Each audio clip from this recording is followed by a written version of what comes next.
पेण तालुक्यातील हेटवणेवाडी येथील 4 वर्षाची चिमुकली अचानकपणे बेपत्ता झाल्याची धक्कादायक घटना समोर आली आहे।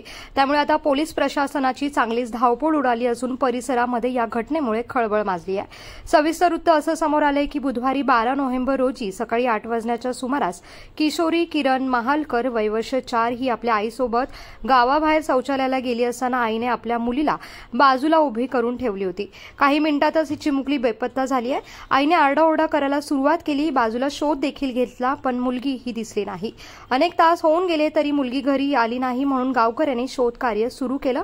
गावाला लागून घनदाट जंगल असल्याने गावकऱ्यांनी संपूर्ण परिसर शोधून काढला, परंतु मुलीचा कुठेही थांग पत्ता लागला नाहीये। त्यानंतर नातेवाईकांनी पेण पोलीस ठाण्याशी संपर्क केला।